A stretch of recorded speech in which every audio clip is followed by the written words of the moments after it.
Irmãos e irmãs, celebramos hoje o segundo domingo da Páscoa, o domingo dedicado à Divina Misericórdia. Nós chamamos também o domingo de hoje, já estamos no domingo, missa antecipada, nós chamamos o domingo da festa da Divina Misericórdia. No começo do cristianismo, o padre dizia isso algumas semanas atrás, no começo do cristianismo, no começo da igreja, a missa acontecia apenas aos domingos. E no último fim de semana, quando nós celebrávamos a Páscoa, nós tivemos a missa mais importante do ano. Os cristãos celebravam a Páscoa. Muitos daqueles que participavam da missa, eles eram chamados catecúmenos. Catecúmenos era um adulto, uma pessoa que se preparava para ser batizada. Então, normalmente na missa, no começo da igreja acontecia assim, aqueles que não eram batizados participavam da liturgia da palavra, participavam e ouviam a homilia do padre. Depois, quando chegava no momento da procissão eucarística, no momento da procissão das oferendas, aqueles que não eram batizados, porque não iam participar da Eucaristia, aquelas pessoas deixavam a igreja, aquelas pessoas não participavam da missa toda. Aquilo tinha um valor pedagógico muito bonito, muito importante. Elas ficavam curiosas para saber o que ia acontecer. Então, quem não era batizado, ouvia as leituras, acompanhava o evangelho, cantava os salmos, participava da homilia, levantava louvores e súplicas a Deus na oração da Assembleia, e era assim mesmo que a missa acontecia. São Justino, aproximadamente no ano 150, quando ele conta, primeiro filósofo que se tornou cristão, Justino Romano, ele vai contando a liturgia e ele narra que era feita dessa maneira. E aí chegava no momento da procissão das oferendas, aqueles que não eram cristãos, aqueles que não eram batizados ainda, de uma forma muito tranquila, de uma forma muito serena. Hoje, o pensamento moderno já ia dizer, onde já se viu é exclusão, onde já se viu é divisão de classes. Não, é aquilo que é a verdade. Alguns eram cristãos, outros não eram cristãos. Aqueles que não eram cristãos bebiam da palavra, mas não se alimentavam ainda da Eucaristia. Então eles saíam da igreja, mas no domingo de Páscoa era um domingo especial. Seguramente era o domingo mais feliz da vida daqueles adultos que não eram ainda batizados, porque as famílias não eram batizadas, a maioria das pessoas não eram cristãs, então muitos se convertiam como adultos. Aquela missa era diferente. Aquela missa era diferente porque eles participavam da liturgia da palavra, participavam das preces e eles não saíam da igreja. É como se estivesse sendo revelado um segredo. E aqui entrava uma curiosidade humana e também entrava um desejo muito grande da alma. Como acontece no batismo das crianças, acontece até hoje, no dos adultos também, aquelas crianças, aqueles adultos que eram batizados, eles ganhavam uma veste branca. E aquela veste branca que eles vestiam na missa, acabava a missa, eles não tiravam aquela veste branca. E na missa seguinte, eles deveriam participar da missa ainda com aquela veste branca. Quando que seria a próxima missa? A próxima missa seria no outro domingo. Então, no domingo de Páscoa, recebiam a veste branca, e no domingo seguinte eles deveriam se apresentar na igreja, deveriam participar da missa ainda com aquela mesma roupa, com aquela mesma veste. Alguns já devem ter entendido, alguns já devem ter pensado assim, padre, imagina uma semana com a mesma roupa branca, é muito difícil não sujar. E aqui entra de novo a sabedoria e a pedagogia da igreja, e a igreja dizia isso mesmo, você vai cuidar para não sujar a sua roupa. Imagine a preocupação, agora entra também uma preocupação humana. Imagina eu apresentar na igreja sujo, imagina o medo de encostar numa parede, medo talvez de trabalhar, imagina, é muito fácil sujar uma roupa branca. Nós temos os leitores, os ministros da Eucaristia aqui, imagina a roupa, e a mesma roupa a semana toda. E aí eles faziam o possível para não se sujar. E quando eles chegavam no domingo seguinte, possivelmente já um pouco não tão branco como antes, aí entrava a reflexão sobre a misericórdia divina. Aí o sacerdote dizia, a roupa que vocês estão usando é como a alma de vocês. A alma deve cuidar, deve fazer de tudo para ela não se sujar. Muito mais feio, muito mais triste do que uma roupa que se suja. Me recordo do meu primeiro ano de padre. Eu saí do Brasil aproximadamente com 1 ano e 4 meses de padre. Então ali o meu primeiro ano de padre, eu morava numa cidade próxima de onde eu nasci em uma cidade chamada Campinas, trabalhava em São Paulo, e muitas vezes a minha mãe participava da missa, que era muito perto, e antes da missa acontecia sempre a mesma coisa, minha mãe ia na sacristia. Minha mãe ia com um jeito na sacristia, ela tinha que ver minha roupa. Ela falava: filho, roupa está torta, filho, onde já se viu, você vai entrar na missa com roupa torta. E ela colocava a mão na minha túnica aqui atrás, ajeitava, e queria ver se a túnica não estava amassada. Aí chegou um dia também, com muito respeito, com muito jeito, falou assim: mãe, não está ficando bem, mãe. Antes da missa a senhora vem me arrumar, vem ver minha roupa, mãe, não sou mais criança. Ela falou: filho, sei que você não é criança, mas você é um homem. Os homens não levam tanto jeito assim. Não fica bom um padre com roupa torta. Não é, se o padre está com a roupa torta, desculpa. Não é, filho, tem que ver se a roupa está bem passada, tem que ver se ela está limpa, tem que ver se ela está bem cuidada. Você vai celebrar a missa tem que ser com uma roupa impecável. E não só a missa, depois da missa a roupa do padre também precisa ser uma roupa bem cuidada. E aquilo é um zelo dela. Mas vê, a igreja queria dizer assim: a roupa deve ser cuidada com zelo, principalmente aquela roupa do batismo. E a nossa alma? E a nossa alma? Normalmente, quando uma pessoa limpa a casa, faz uma boa limpeza na casa ou no carro, parece que a gente começa a tomar mais cuidado. E aí depois vai sujando, aí vai deixando, aí limpa de novo e começa a tomar mais cuidado. É como quando a gente faz uma boa confissão, faz a confissão ali nas primeiras horas, primeiros dias, um cuidado, depois vai soltando um pouco mais. Então, o padre, o presidente da celebração, na maioria das vezes o bispo, dizia assim a eles: do mesmo jeito que vocês cuidam da roupa, e 1 semana com a mesma roupa, que cuidado que vocês tomaram, que zelo que vocês tiveram, vocês devem ter o mesmo zelo pela alma de vocês, o mesmo zelo para não desagradar a Deus. Quando nós gostamos, amamos alguém, nós queremos fazer o nosso melhor para não magoar, para não desagradar. Então nós não queremos desagradar a Deus. Porém, contudo, entretanto, por mais que nós cuidamos, nós não vamos conseguir fazer isto perfeitamente. Agora entra a misericórdia de Deus. E aí era lido o mesmo evangelho que nós lemos hoje, o evangelho da instituição do sacramento da penitência. Veja, com todo respeito àqueles que são protestantes, aqueles que não são católicos, vejamos o texto. A instituição dos sacramentos é muito clara. Comecemos por o texto de Mateus capítulo 28, versículo 16 e seguintes.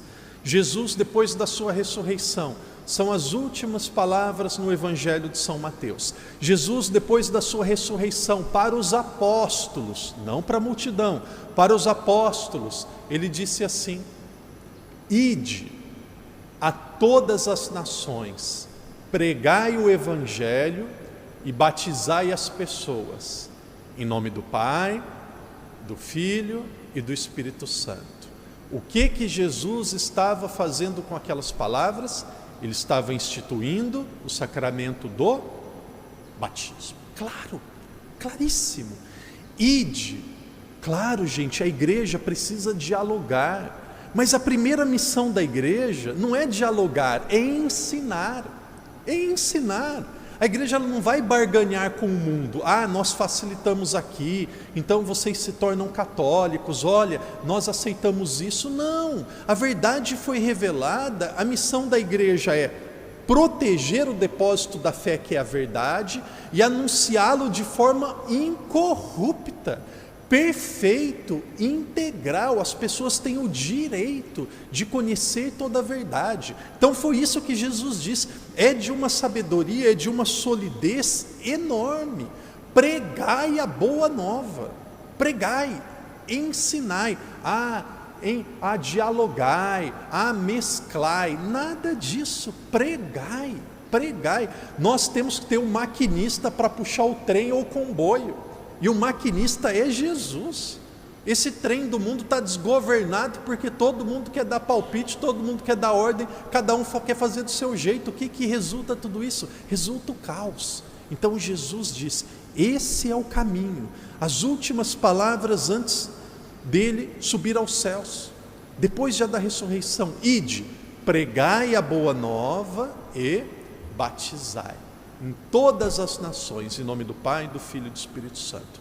Ali surgia o sacramento do batismo, última ceia. Jesus pegou o pão, deu graças, entregou para os seus discípulos e disse: tomai todos e comei, isto é o meu corpo. Depois ele pegou o cálice, deu graças, entregou aos seus discípulos e disse: tomai todos e bebei, este é o sangue da nova aliança, tomai todos e bebei. E aí depois ele diz: fazei isto. Ele falou não para a multidão novamente, ele falou para os 12, aqui não é coincidência, aqui é o sacramento que estava sendo instituído. Ali ele disse: fazei isto em memória de mim. Ali Jesus estava instituindo o quê? O sacramento da Eucaristia. É muito claro. Evangelho de hoje, veja que coisa linda. Jesus encontrou os apóstolos, aqui era um domingo. Jesus encontrou os apóstolos.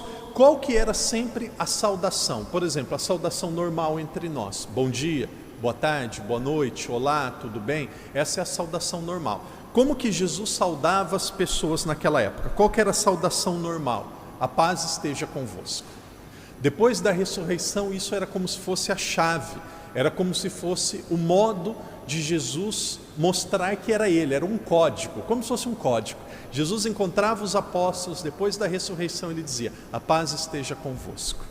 E aí ele encontrou eles ficaram cheios de alegria, porque viram que era o Senhor, e Jesus disse de novo: a paz esteja convosco. Como o Pai me enviou, eu também vos envio. Dito isto, soprou sobre eles e disse: recebei o Espírito Santo. Prestem atenção.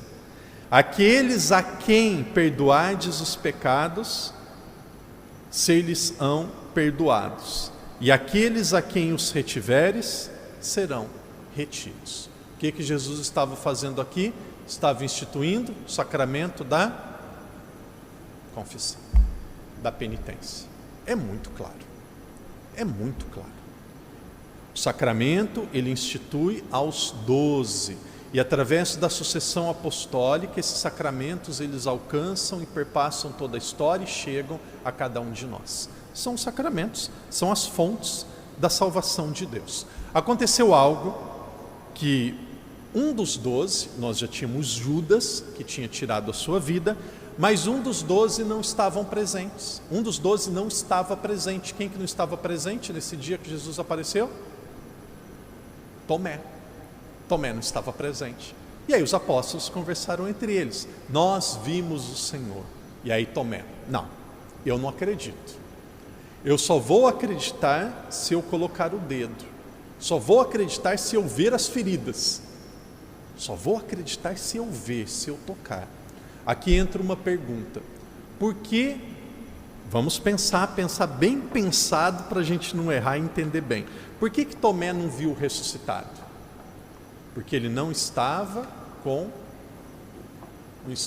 Jesus, mas mais ainda do que isso, ele não estava no grupo. Jesus apareceu para o grupo viu, Tomé não viu. Por que Tomé não viu? Porque ele não estava na comunidade.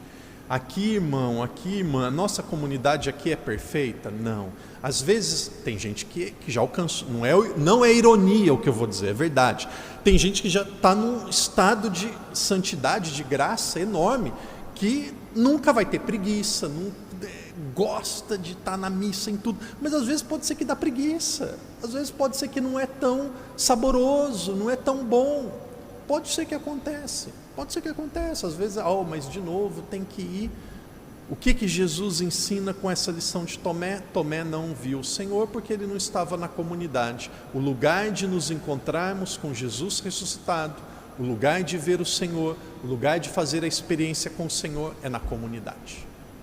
É na comunidade. Oração pessoal vale? Vale muito. Vale muito. Vale muito. 1/3. Eu gosto, de vez em quando eu vejo pessoas andando, rezando o texto, me toca o coração, muito.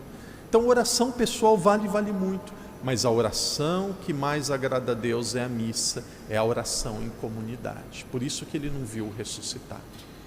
Queridos irmãos e irmãs, que Deus nos ajude a fazermos o nosso possível para mantermos a nossa roupa limpa, não a roupa do corpo, não a roupa que era do... Eu imagino que ninguém está usando aquela mesma roupa de sábado passado, ninguém, não precisa, antigamente precisava, mas nós não vamos precisar usar a mesma roupa, mas nós vamos cuidar da nossa alma. E se por acaso acontecer uma falha, acontecer um pecado do jeito que acontece, aqui entra a misericórdia de Deus, aqui entra o perdão de Deus. Deus, ele é tão bom que ele não se cansa de perdoar. E quando nós somos perdoados por Deus, Deus ele fica tão feliz, olha o Evangelho. O bom pastor, ele deixa 99 ovelhas para ir atrás daquela uma que não estava com eles, que estava perdida.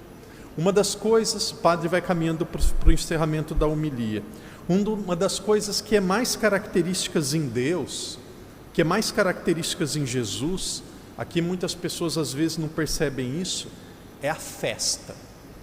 Deus gosta de festa. Padre, agora deu um nó na minha cabeça. Deus não gosta de sofrimento, que a gente tem o joelho dolorido. Deus não gosta que a gente derrama lágrima, faça um monte de sofrimento, de penitência. Penitência também ajuda na nossa conversão, mas Deus é festeiro. Deus gosta de festa. Provas. Primeiro milagre de Jesus aconteceu quando? Na festa de casamento. Quando São Mateus, que era Levi, cobrador de impostos, converteu, o que Jesus fez? Foi na casa dele, ali aconteceu uma grande festa. Outro homem rico, um homem de muito dinheiro, um homem que era poderoso e muito conhecido naquela época. Depois que Jesus o viu no alto da figueira, Jesus disse: desce, desce. O nome dele começa com quê? Com Z. Zaqueu, desce, hoje mesmo eu vou ficar na sua casa. Foi para quê? Para jantar, para comer. Filho pródigo, depois que o filho pródigo chegou em casa, a primeira coisa que o pai fez foi pegar o cinto, foi dar o castigo que ele merecia. Não, o que o pai pediu para fazer?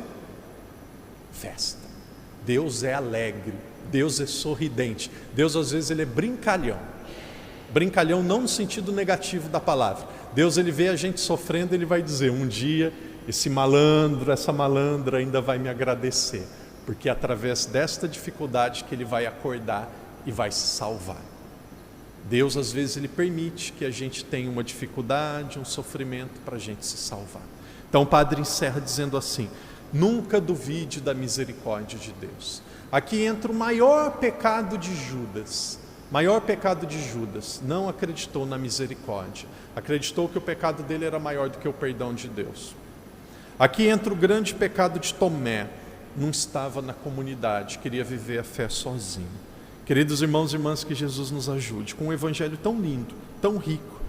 Daqui a pouco nós vamos ter a reflexão sobre a divina misericórdia no nosso momento de espiritualidade. O padre vai falar mais sobre Santa Faustina. Mas que Jesus nos ajude nesta festa de hoje a mergulharmos dentro do coração de Jesus, a reconhecermos que somos pecadores e com o coração aberto e feliz aceitarmos a sua misericórdia.